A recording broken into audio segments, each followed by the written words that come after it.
کو معلوم ہے پچھلے رکوع میں اللہ نے اصحاب کہف کا واقعہ سنایا کہ جنہوں نے اللہ کی خاطر قربانی دی اور اللہ پہ اعتماد اور توکل کیا تو ناکامیوں کے نقشوں میں بھی اللہ نے ان کو کامیاب کیا۔ کامیابی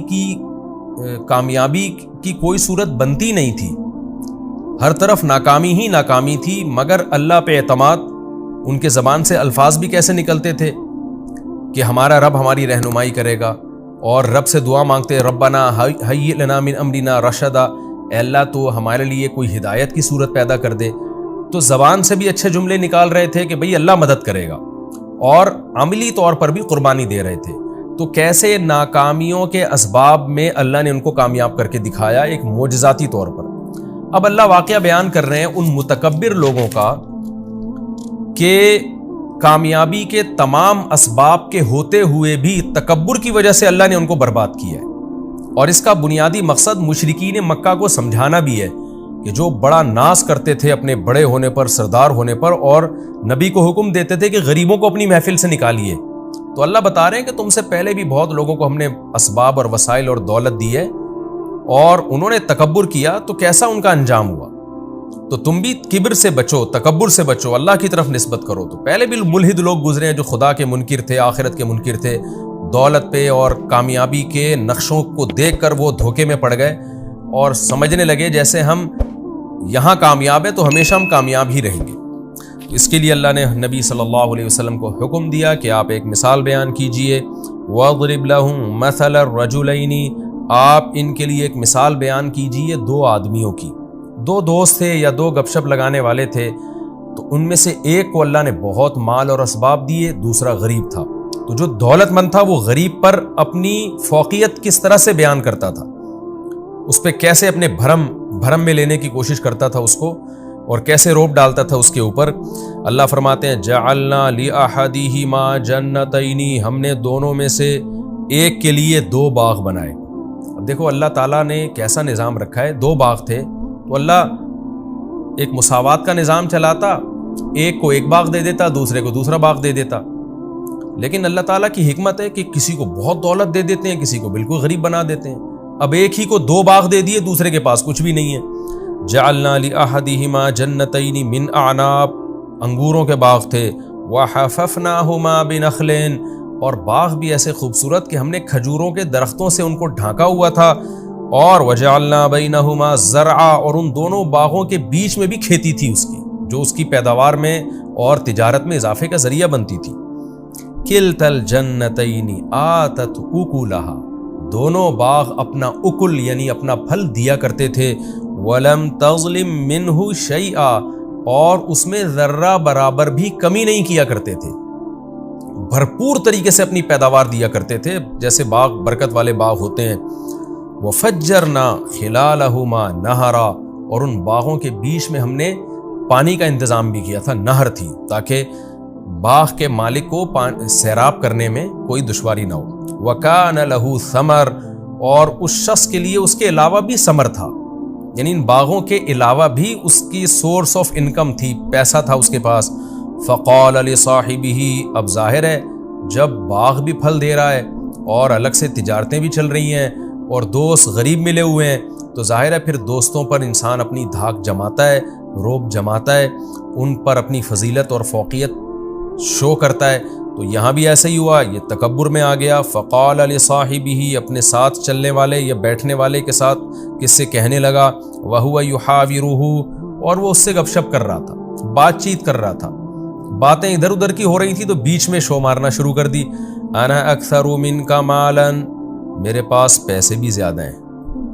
جیسے ہوتا ہے نا شو بازی میں آتے ہیں لوگ ادھر ادھر کی باتیں کرتے ہوئے، کیا کہتے ہیں بھائی ہمارا بڑا بینک بیلنس ہے، وَأَعَزُّ نَفَرًا، اور نفر افرادی قوت بھی میری تجھ سے زیادہ ہے، میرے ملازمین دیکھو، میری اولاد دیکھو۔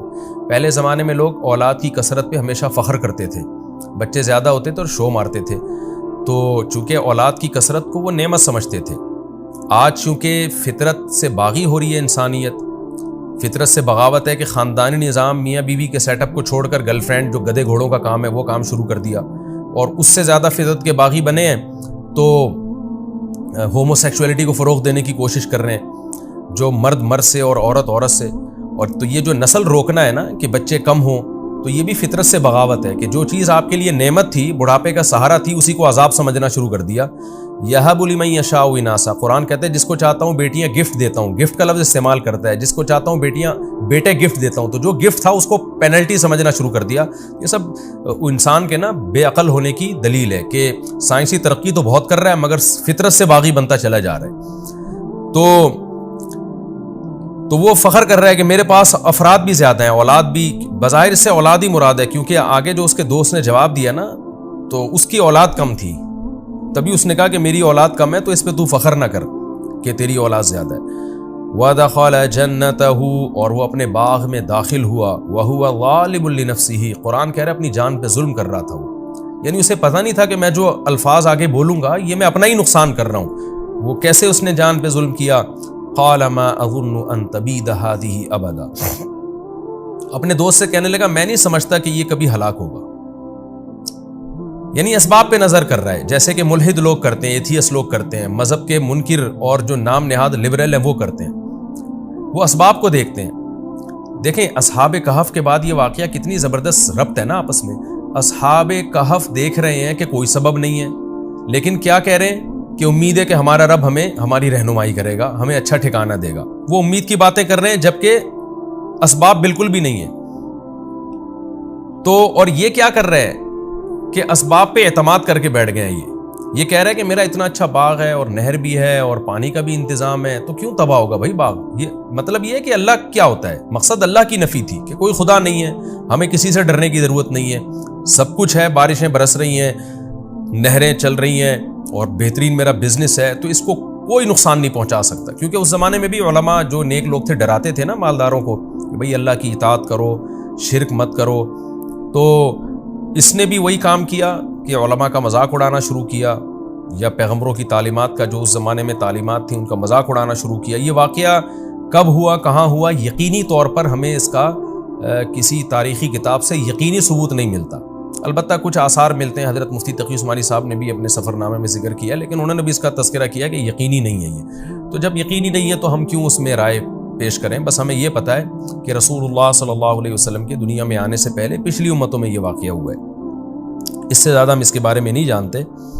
تو قال ما اظن ان تبید هذه ابدا، اس نے کہا کہ میں نہیں سمجھتا یہ کبھی ختم ہوگا، لہذا میں کوئی ڈرنے کی، گھبرانے کی، اللہ کے شکر ادا کرنے کی، گناہوں کو چھوڑنے کی، یہ مذہبی اسکالرز کی باتیں ان بکھیڑوں میں پڑھنے کی ضرورت نہیں ہے۔ وما اظن الساعة قائمة، رہا یہ مسئلہ کہ جو اہل اللہ ہیں، علماء ہیں، وہ تو کہتے ہیں قیامت قائم ہوگی، دنیا میں عذاب نہیں بھی آیا تو قیامت کے دن تو آئے گا، تو قیامت جب آئے گی تو اس وقت کے لیے تیاری کر لو، اللہ سے تعلق بحال کر لو۔ تو کہنے لگا کہ کوئی قیامت نہیں آئے گی، میں نہیں سمجھتا کہ کوئی آخرت قائم ہوگی۔ وَلَئِن رُدِدتُّ إِلَىٰ رَبِّي، اور اگر بالفرض میں اپنے رب کی طرف چلا بھی گیا، اللہ نے مردوں کو دوبارہ زندہ کیا، حساب و کتاب کے لیے کھڑا کر بھی لیا، تو یہ مولوی لوگ جہنم میں جائیں گے، مجھے وہاں بھی جنت ملے گی۔ جیسے کہ آج کہہ رہے ہوتے ہیں نا جو علماء سے بغض رکھنے والے لوگ ہیں کہ آخرت بھی انگریزوں کے لیے، کیونکہ وہ ایک نمبر ہوتے ہیں، وہ دیندار ہوتے ہیں، انہوں نے دنیا میں اتنی ترقی کی تو آخرت بھی انہی کے لیے اگر ہوئی، مسلمان آخرت میں بھی جہنم میں جائیں گے، ان کی حرکتیں دیکھو۔ اس طرح بھی بعض لبرل لوگوں کی سوچ ہے کہ بالفرض اگر آخرت قائم ہوئی تو ہم وہاں بھی پٹیں گے، تو ایسا نہیں ہے بھائی، آپ اللہ پہ ایمان لانے والوں کو اور نہ لانے والوں کو ایک جیسا کیسے سمجھ سکتے ہیں؟ تو اس کا بھی یہی خیال تھا، یہ اس زمانے کا ملحد تھا، ایتھیس تھا، تو کہنے لگا اگر بالفرض میں اپنے رب کے پاس گیا بھی، لَأَجِدَنَّ خَيْرًا مِّنْهَا، تو اس سے بہتر باغ میں وہاں پاؤں گا منقلبہ، لوٹنے کے اعتبار سے۔ مطلب یہ کہ میری قابلیت اور اتنا کچھ میں نے اسٹرگل کی، ایمانداری کے ساتھ محنت کر کے میں یہاں تک پہنچا ہوں، تو اس کا مطلب میں ایک اچھا انسان ہوں۔ تو اگر بالفرض قیامت قائم ہو بھی گئی تو جیسے مجھے یہاں بہت کچھ ملا ہے میری محنت کی وجہ سے، تو وہاں بھی لازمی ملے گا مجھے، تو اس لیے اس کے لیے مجھے نماز روزے کی اور توحید کی اور ان سب بکھیڑے میں پڑھنے کی ضرورت نہیں ہے۔ لیکن اس کا جو دوست تھا، غریب تھا، وہ مسلمان تھا، اس نے کیا کہا؟ قال له صاحبه، اس کے دوست نے اس سے کہا، وهو يحاوره، وہ بھی گپ شپ کر رہا تھا، کیا کہا؟ اکفرت بالذی خلقک من تراب، تو ایسی ذات کا انکار کرتا ہے جس نے تجھے مٹی سے پیدا کیا۔ کیا مطلب؟ زبان سے تو کہہ رہا ہے کہ میرا خدا ہے، لیکن تیرے عمل سے لگ رہا ہے کہ تو خدا کو نہیں مانتا۔ جو خدا کو مانتا ہے وہ سب سے پہلے ڈرتا ہے، وہ یہ نہیں کہتا کہ یہ باغ ہمیشہ رہے گا، وہ کہتا ہے کہ بھئی اللہ نے چاہا تو رہے گا، نہیں چاہا تو یہ 2 منٹ میں ختم کر دے اس کو۔ تو اصل طاقت اور قدرت تو اللہ کی ہے، تو اس خدا کا انکار کر رہا ہے جس کی یہ طاقت ہے کہ اس نے تمہیں مٹی سے بنایا، پھر پانی کے قطرے سے بنایا۔ تو جو پانی کے قطرے سے انسان بنا سکتا ہے، اتنا پاورفل، اتنا طاقتور، وہ چاہے تو تیرے باغ کو 2 منٹ میں ختم کر سکتا ہے۔ تو تو ایسے بے فکر ہو کے کیسے بیٹھ گیا ہے؟ جیسے کہ آج ملحد اور ایتھیسٹ لوگ بیٹھ جاتے ہیں کہ کچھ نہیں ہونے والا، یعنی یہ اللہ کیا ہوتا ہے بھائی؟ سب کچھ اسباب سے ہے۔ تو بھی اسباب کو دیکھ کر دھوکے میں آ رہا ہے، تو تجھے کیا ہو گیا؟ اکفرت بالذی خلقک من تراب ثم من نطفہ ثم سواک رجلا، پھر اس نے تجھے مرد بنا دیا، انسان بنا کے ماں کے پیٹ سے باہر نکال لیا، جس کی یہ طاقت اور قدرت ہے، اور تو کہہ رہا ہے قیامت بھی قائم نہیں ہوگی۔ تو یہ بھی تو خدا کا منکر ہے، کیونکہ تو خدا کی طاقت کا انکار کر رہا ہے۔ اس لیے کہ جو یہ کہتا ہے نا قیامت قائم نہیں ہوگی، وہ اس لیے یہ کہتا ہے کہ اس کے ذہن میں یہ ہوتا ہے یہ مردے دوبارہ زندہ کیسے ہو جائیں گے؟ اس کا مطلب آپ خدا کے منکر ہو، آپ خدا کی طاقت کا انکار کر رہے ہو۔ تو یہ تمام باتیں خدا کا انکار ہیں۔ ان سب کی ایک ہی دلیل ہے کہ جس نے مٹی سے پانی کا قطرہ بنا دیا اور پانی کے قطرے سے پورا انسان بنا کے ماں کے پیٹ سے باہر لے آیا اور پھر ماں کی چھاتیوں میں دودھ پیدا کر دیا، اب اس کو اپنی طاقت اور قدرت کے لیے مزید کسی دلیل کی ضرورت نہیں ہے۔ لکنہ اللہ ربی، تو یہ باتیں کر رہے کہ یہ باغ کبھی فنا نہیں ہو سکتا اور قیامت قائم نہیں ہوگی، لیکن میرا یہ کانسیپٹ نہیں ہے۔ میں تو کہتا ہوں اللہ ہے میرا رب، ولا اشرک بربی احدا، میں اپنے رب کے ساتھ کسی کو شریک نہیں کرتا، عقیدہ توحید کا قائل ہوں میں کہ سب طاقتیں اسی کے پاس ہیں۔ تو تجھے ہونا یہ چاہیے تھا کہ تو جب باغ میں داخل ہوتا تو یہ کہتا، یہ ایسے جیسے دوست گویا بزبان حال کہہ رہے کہ بھئی تو خدا کی تعریفیں کر کے کہنا کیا چاہتا ہے؟ تو جو کہہ رہے اللہ میرا رب ہے اور میں گویا کفر کر رہا ہوں، تو صحیح طرح بتا تو کہنا کیا چاہتا ہے کہ مجھے کیا کرنا چاہیے؟ اس لیے اگلے جملے میں اس نے یہ کہا وَلَوْلَا إِذْ دَخَلْتَ جَنَّتَكَ، ایسا کیوں نہیں ہوا کہ جب تو اپنے باغ میں داخل ہوا، قُلْتَ مَا شَاءَ اللَّهُ، تو کہتا بھئی جو اللہ چاہتا ہے وہ ہوتا ہے، تو اللہ نے چاہا مجھے اتنا اچھا باغ دے دیا، اللہ چاہے تو یہ چھین بھی سکتا ہے، تو یہ اللہ کی طاقت ہے، یہ میرا کمال نہیں ہے۔ لا قوت الا باللہ، کوئی قوت نہیں ہے مگر اللہ کی طاقت کے ساتھ۔ اللہ کی طاقت ہوگی تو پھر ان قوتوں کا ہمیں فائدہ ہوگا۔ ان ترانی انا اقل منک مالا وولدا، اگر تیرا خیال یہ ہے کہ میں مال اور اولاد میں تجھ سے کم ہوں تو بجائے دھونس جمانے کے تو اللہ کا شکر ادا کرتا، بھئی اللہ کا دیا ہے، یوں کہتا فاسا ربی، میں تو امید کی بات کرتا ہوں، امید ہے میرا رب ان یؤتینی خیرا من جنتی کا، ہو سکتا ہے وہ کل تقدیر کا پانسا پلٹے اور تیرے باغ سے بھی بہتر باغ مجھے دے دے۔ وَيُرْسِلَ عَلَيْهَا حُسْبَانًا مِّنَ السَّمَاءِ، اور تو جو اس طرح کی تکبر والی باتیں کر رہا ہے تو عین ممکن ہے تیرے باغ پہ کوئی آسمانی آفت بھیجے، فَتُصْبِحَ صَعِيدًا زَلَقًا، اور وہ چٹیل میدان بن جائے۔ دیکھیں ناکامی کے نقشوں میں بات کیسی کر رہا ہے، امیدیں والی، کہ میرے پاس کچھ بھی نہیں ہے، آج کسی غریب کو تانا دے تو وہ پھوٹ پھوٹ کے رونا شروع کر دے گا، لیکن اللہ بتا رہا ہے غریب کو بھی کہ بھائی بات تسلی کی کرو، بھائی اللہ نے دی ہے نا مجھے غربت، تو اللہ چاہے تو 2 منٹ میں مجھے دولت دے سکتا ہے۔ تو وہ غریب بھی چونکہ مسلمان تھا، اہل ایمان تھا، امید کی باتیں کر رہا ہے اور ڈپریشن کو ختم کر رہا ہے، اسٹریس کو ختم کر رہا ہے، تو فوراً کیا کہنے لگا، بھائی اللہ تعالیٰ چاہے تو 2 منٹ میں مجھے اس سے اچھا باغ دے دے، اور تو جو تکبر کر رہا ہے تیرے باغ کو 2 منٹ میں ہلاک کر دے، ختم کر دے۔ او یصبح ماؤہا غورا، اور یہ جو نہروں پہ تو تکبر کر رہا ہے، تیرا پانی زمین میں دھسا دے اور تو اس پانی کو طلب کرنے کی طاقت ہی نہ رکھے۔ وَأُحِيطَ بِثَمَرِهِ، اس نے تو ایسی ایک بات کہہ دی تھی، اللہ کہتے ہیں ہم نے ایسا ہی کیا، اور اس کے باغ کو ہلاکت نے گھیر لیا۔ فَأَصْبَحَ يُقَلِّبُ كَفَّيْهِ عَلَى مَا أَنفَقَ فِيهَا، جو کچھ باغ میں اس نے انویسٹ کیا تھا اس پر کف افسوس ملنے لگا، اور وَهِيَ خَاوِيَةٌ عَلَى عُرُوشِهَا، کوئی رات میں آسمانی آفت آئی ہے، صبح اٹھا تو سارا باغ الٹا پڑا ہوا تھا۔ وَيَقُولُ يَا لَيْتَنِي، اور کہنے لگا ہائے کاش، لَمْ أُشْرِكْ بِرَبِّي أَحَدًا، میں اپنے رب کے ساتھ کسی کو شریک نہ کرتا۔ کیا مطلب؟ خالص توحید کا قائل ہوتا۔ خالص توحید یہی ہے کہ ہر چیز اللہ کی طرف مفوض کی جائے۔ وَلَمْ تَكُن لَّهُ فِئَةٌ يَنصُرُونَهُ مِن دُونِ اللَّهِ، اللہ فرماتے ہیں اس کی کوئی ایسی جماعت نہ بنی جو اس کی اللہ کے عذاب سے مدد کر لیتی۔ تو بڑا ناز تھا نا کہ میرے اولاد بھی زیادہ اور میرے پاس افرادی قوت بھی زیادہ۔ وَمَا كَانَ مُنتَصِرًا، اور نہ وہ خود اپنی مدد کر سکا۔ تو یہ اللہ نے واقعہ بیان کیا بتانے کے لیے کہ اپنی دولت پہ، اپنے مال پہ کبھی اتراؤ مت۔ وہی بات ہے جو قرآن میں سورہ معارج میں ہے نا، ان الانسان خلق ہلوعا، انسان جلد باز ہے، اذا مسہ الشر جزوعا، جب مصیبت پہنچتی ہے تو بے چین ہو جاتا ہے، بے صبرا بن جاتا ہے، اور جب خوشی پہنچتی ہے تو اترانے لگتا ہے۔ الا المصلین، سوائے وہ لوگ ان لوگوں کے جو مذہب کو فالو کرتے ہیں، جو نماز پڑھتے ہیں، زکوٰۃ دیتے ہیں، معاہدوں کی پابندیاں کرتے ہیں. وہ کیا ہوتے ہیں کہ وہ ایسے نہیں ہوتے. انہیں جب خوشیاں پہنچتی ہیں اتراتے نہیں ہیں بلکہ اللہ کی محبت میں ڈوب جاتے ہیں کہ ہمارے رب نے احسان کیا. اور جب کوئی غم پہنچتا ہے تو صبر کرتے ہیں، امید کی باتیں کرتے ہیں. جو اللہ مصیبت پہنچا سکتا ہے وہ مصیبت دور بھی کر سکتا ہے. تو کتنا بہترین سبق ہمیں ان آیات میں ملا ہے. اور اس میں ملحد اور ایتھیس لوگ جو اپنی ترقی پر غیر مسلموں کی سائنسی ترقیوں پہ ناز کرتے ہیں، ان کے لیے بھی عبرت کا سامان ہے کہ آج یہ ترقی ہے، کل یہ تباہ و برباد بھی ہو سکتی ہے. ہم تو ایک بات جانتے ہیں، جس خدا نے پانی سے انسان کو بنایا یہ آٹومیٹیکلی نہیں ہو سکتا، یہ خدا کا کام ہے.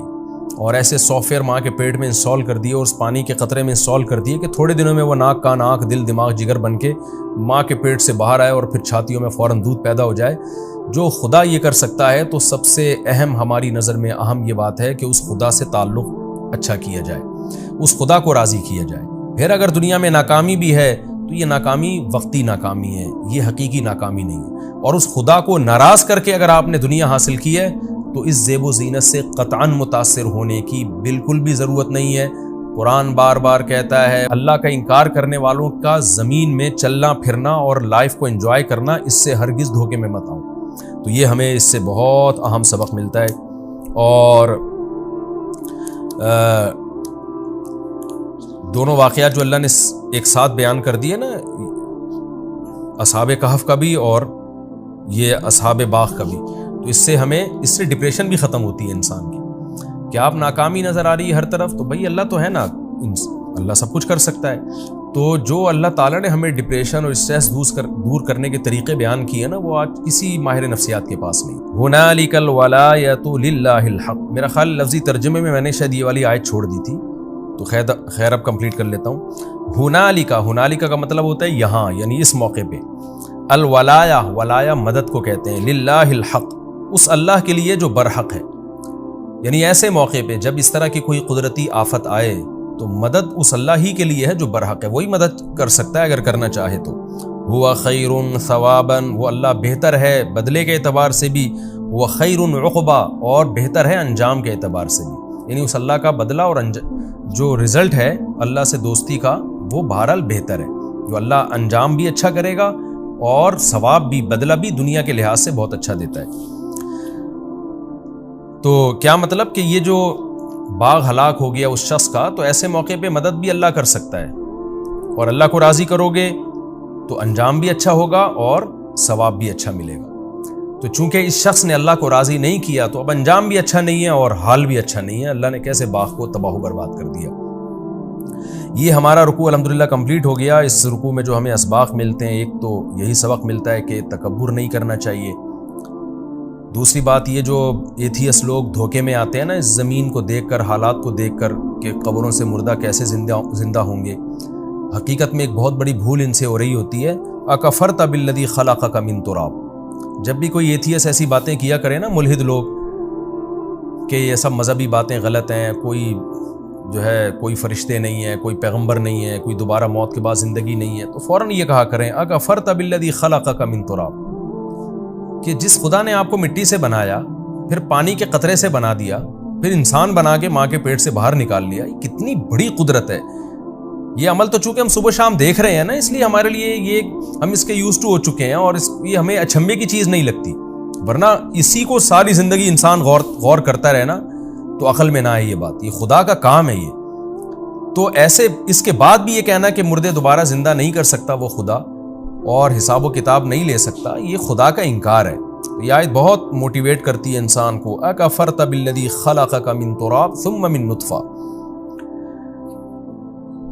باقی اس رکوع سے یہ جو ہمیں پتہ چلتا ہے کہ اس شخص نے جب اس کا باغ تباہ و برباد ہو گیا تو کف افسوس ملنے لگا اور کہنے لگا کہ کاش میں اپنے رب کے ساتھ کسی کو شریک نہ کرتا. تو کیا اس سے ہم یہ سمجھیں کہ اس نے اسلام قبول کر لیا، عقیدہ توحید کو مان لیا، یا ہم یہ سمجھیں کہ نہیں وہ کفر پر ہی مرا؟ تو ہمیں قرآن و سنت میں اس بارے میں کچھ نہیں ملتا. البتہ کسی کے صرف یہ الفاظ کہ اس کو یہ افسوس ہوا کہ میں نے ایسے الفاظ کیوں کہے، یہ توبہ کی علامت نہیں ہوتی. اس لیے کہ بعض دفعہ برے عمل پہ انسان کو ندامت تو ہوتی ہے مگر وہ توبہ نہیں کرتا. تو جبکہ گناہ کی معافی کے لیے باقاعدہ توبہ کرنا ضروری ہے، یعنی انسان توبہ کرے کہ میں اب آئندہ سے عقیدہ توحید کا قائل ہوں گا، اور آئندہ سے میں یہ سمجھوں گا کہ جو مجھے مال اور اسباب ملے وہ اللہ نے دیے ہیں، اور پھر اپنے عمل کو درست کر لے وہ۔ تو جب تک یہ چیز نہیں ہوتی اس وقت تک توبہ قبول نہیں ہوتی انسان کی، کیونکہ بعض دفعہ کافر، قرآن تو کہہ رہا ہے نا وَجَاهَدُوا بِهَا وَاسْتَيْقَنَتْهَا أَنفُسُهُمْ، فرعون کو پتا تھا موسیٰ علیہ السلام اللہ کے سچے نبی ہیں، لیکن اسلام میں داخل نہیں ہوا پراپر طریقے سے۔ تو کسی غیر مسلم کا اپنے آپ کو غلط سمجھنا یہ کافی نہیں ہے۔ مثال کے طور پر کوئی ہندو یہ سمجھتا ہے کہ بت پرستی غلط ہے، تو اس سے وہ مسلمان نہیں ہو جائے گا، مشرک ہی کہلائے گا، جب تک کہ عملی طور پر اس بت پرستی کو چھوڑ نہیں دیتا، اعلان برات نہیں کر دیتا وہ۔ تو یہاں بھی ایسا ہی ہے کہ اب ہمیں نہیں پتا اس نے توبہ کی یا نہیں کی، کر لی تو اللہ معاف کر دے گا اس کو آخرت میں، اور چاہیں گے تو اللہ دوبارہ دنیا میں بھی باغ دے سکتے ہیں، چاہیں تو نہیں دیں، وہ پھر اللہ کی مرضی ہے۔ لیکن ہمیں یہ بہرحال پتہ چلتا ہے کہ پہلے زمانے کے کافر لوگوں کو بھی بہرحال احساس ہو جایا کرتا تھا، جب باغ تباہ ہو گیا نا تو اس کو احساس ہوا کہ میں نے غلط کیا۔ لیکن آج لوگوں کے دل اتنے سخت ہو چکے ہیں کہ آسمانی آفتیں اور عذاب دیکھ کر بھی عبرت حاصل نہیں ہوتی، اور اپنی غلطیوں پر ندامت کے لیے بھی تیار نہیں ہوتے۔ یہ بھی ایک بہت اہم بات ہے، اس سے بھی ہمیں ڈرنا چاہیے۔